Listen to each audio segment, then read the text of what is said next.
Bom dia, boa tarde, boa noite. Sim, vocês sabem do que eu vou falar. Até porque tá no título aqui, né? Tá no título do vídeo. Bom, o mercado financeiro como um todo fica muito preocupado com o que pode acontecer na guerra, né? A volatilidade aumenta com cada pequena noticiazinha que aparece. Isso gera um efeito em cascata, né? No vídeo de hoje eu vou explicar como os setores de milho, trigo, combustível e outros aqui no Brasil, todos, né, na sua atualidade, são afetados e as possíveis oportunidades de investimento, além dos riscos.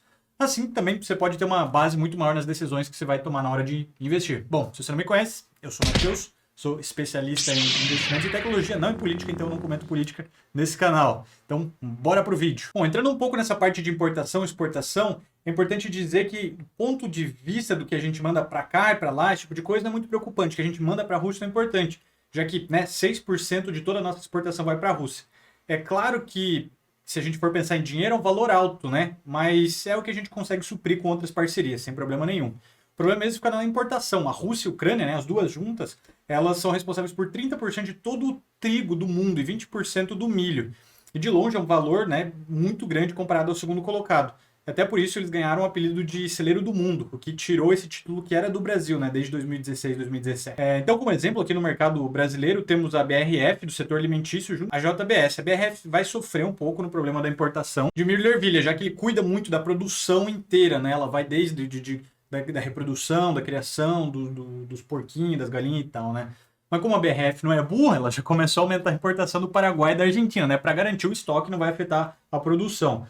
Segundo a diretoria da empresa, o impacto nos preços não deve ser tão significativo para o consumidor final, né? Espera que suba no máximo 3%, excluindo a variação da inflação. É claro, a JBS deve seguir mais ou menos esse mesmo plano, essa mesma prioridadezinha aí de importação, então a variação vai ser quase a mesma. Só que existe uma oportunidade aí que é super interessante você prestar atenção, que é no preço da carne, justamente do frango e do suíno, já que a Rússia também exporta muito, né? Então, entrando nesse cenário parecido com o dos cereais, com a Rússia tendo esses embargos gigantescos por vários países, os mesmos, né, esses outros países eles vão procurar um provedor. E aí que o Brasil entra no jogo, já que a gente exporta muito também.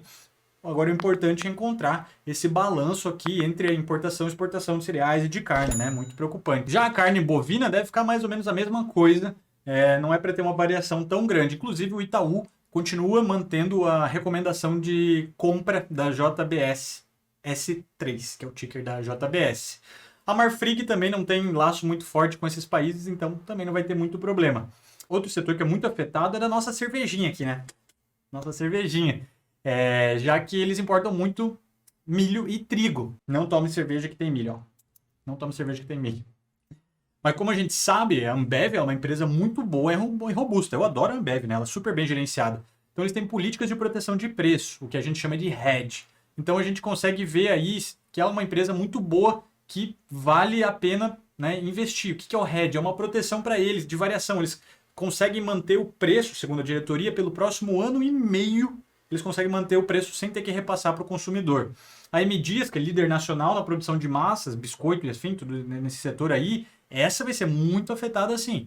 43% dos custos operacionais delas vem da importação de trigo. Mas nem tudo é tristeza para a gente aqui também, né? No setor aí, continuando do milho e do trigo, a SLC agrícola tende a se valorizar muito, que a gente já falou dessa oferta e demanda, procura, né? Então a oferta internacional vai diminuir muito e esses outros países agora vão ter que procurar o segundo maior colocado, que cai aqui no Brasilzão, né? Então aí tem uma oportunidade muito boa para a SLC agrícola.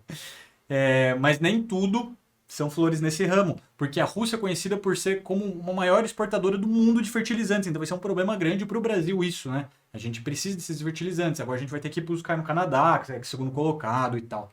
No ramo do combustível, que já é um valor alto, vai subir. Para a Petrobras isso não é um problema muito grande, já que ela é uma estatal e ela só repassa custo, ela não tem objetivo de ter lucro ou não, né? Mas isso significa um potencial ganho de capital para a PetroRio, por exemplo, outras empresas, que é uma empresa que eu gosto muito, outras empresas que fazem esse meio de campo na questão de extração e trabalham com petróleo aí também, né? E aí, relacionando diretamente ao preço do combustível, a gente tem outro probleminha para trazer aqui para o nosso cenário, que é a aviação. Ela sofre muito, né? Porque a querosene deles é muito pura e precisa ser importada, obviamente, que a gente não refina aqui no Brasil, a gente não tem esse nível de refino, né? Então a Gol e a Azul, essas vão sofrer bastante, porque elas já estavam sofrendo e vão sofrer bastante ainda.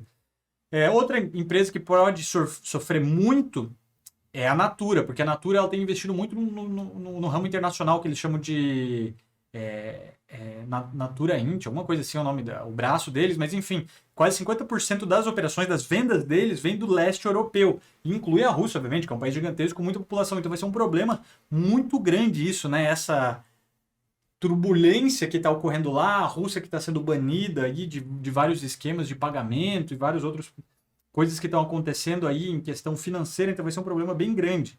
O que eu espero assim no cenário macro? Uma volatilidade. A volatilidade ela vai ser muito grande. Não significa que as coisas vão estar subindo e descendo muito rapidamente. Na verdade, sim, mas é que assim, as coisas vão estar estáveis. E de repente sai uma notícia negativa, pum, o negócio vai cair muito, daí ele vai tentar recuperar, entendeu? E do lado contrário também, pum, vai sair uma notícia boa, ela vai subir muito, depois ela vai descer, vai se manter mais ou menos estabilizada. Eu acredito uma lateralização no exato momento. Claro, se a gente não tiver nenhuma agravação do conflito, não tiver nenhuma piora muito grande, se mantiver mais ou menos como mantiver, o mercado vai se manter mais ou menos do jeito que ele está, um pouco apreensivo, mas subindo. Os mercados ainda estão subindo um pouquinho, apesar de inflação, essa apreensão que a gente está tendo. Então, a oportunidade de investimento que a gente pode ter aí realmente se encontra na PetroRio, que já subiu, né, recentemente, e eu acho que vai continuar subindo mais um pouquinho ainda, porque esse problema aí das reservas internacionais de petróleo é um buraco mais embaixo, né? Porque a exportação de gás natural, o gás liquefeito que a Rússia faz é muito grande, né? Muito grande. A Ucrânia é muito forte nesse setor também, né? Eles têm os gasodutos que passam por ali, então eles são muito fortes nesse setor. Existe um acordo internacional que os países já falaram que eles vão liberar grande parte das reservas que eles têm, justamente para aliviar essa falta de oferta que a Rússia está fazendo, né? A demanda continua alta, então eles precisam suprir isso. Só que os estoques eles não são tão grandes assim, né? A gente opera meio que a toque de caixa a nível global. Então, esse vai ser um problema. A França já está queimando carvão como nunca, adora queimar um carvão para gerar eletricidade, então ela está queimando carvão como nunca. Então, a gente pode ter uma surpresa aí nesse setor aí de combustível. Os preços vão tender a continuar subindo, infelizmente, mas existem as possibilidades boas, né? Como a PetroRio aqui no Brasil, ou se quiser investir em algumas outras empresas aí do exterior também, vale, na minha opinião, vale dar uma olhada nas empresas para ver se faz sentido aí com o teu portfólio, com o momento, se você quer ou não. Obviamente que isso é mais para o curto prazo. Lá no longo prazo tudo se resolve, a não ser que a gente entre numa guerra mundial, mas tudo tende a se resolver no longo prazo, né? O setor agrícola aqui no Brasil, o SLC eu adoro, eu gosto, é uma empresa que eu aporto, apesar da volatilidade do setor, eu aporto já faz alguns anos nela, é que eu gosto. Então, pode ser que seja uma boa oportunidade, só fique atento que ela é bem volátil, talvez não faça sentido para o seu portfólio, né? Porque ela é bem mais arriscada. Mas, de novo, eu acho que é interessante. Matheus, eu não quero entrar em algo que é arriscado, eu quero algo que é bem mais tranquilo, eu não quero passar por todo esse estresse mental aí no que eu estou fazendo.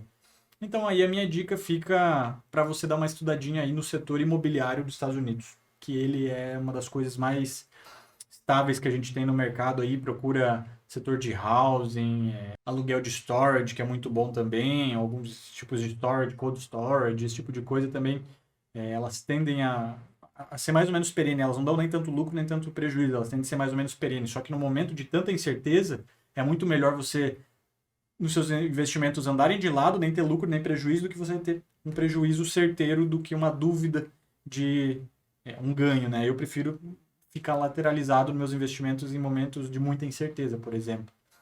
Se você gosta de fazer um hedge, é bom você comprar put para esse momento, né? Ou se você quiser vender call, enfim, o que você quiser fazer, mas para fazer um hedgezinho nesse momento é interessante, é um assunto mais avançado, né? Não expliquei sobre isso aqui no canal ainda, mas vou explicar no momento oportuno. A dica maior, assim, é volatilidade. Isso você vai ver, não se preocupe, é super normal. Durante guerras, né, a gente tem um histórico aqui, ó, você pode ver essa imagem aqui. Ó. Isso aqui é um histórico da queda da Bolsa Americana durante o período de guerra oficial, onde os Estados Unidos entrou em guerra. Você pode observar que a média do mercado americano não cai tanto. Existem empresas, obviamente, que caem mais, mas na média ela não vai cair tanto. Então não se preocupe tanto isso com o mercado, que ele está aí, vai continuar aí por muito bom tempo. Não precisa sair vendendo tudo porque você está desesperado. A gente está em tempo de inflação, mas faz parte da vida, né? É a hora que a gente começa a aportar quando tudo está caindo, para depois, quando subir, ficar feliz, né? Não igual esses investidores malucos que fazem o contrário, que compram no topo e vendem na queda. Importante você se atentar à inflação. Bom, hoje é um vídeo um pouquinho mais genérico, falando sobre as oportunidades e e os perigos aqui, né? Onde você tem que tomar cuidado, o que fazer, o que não fazer.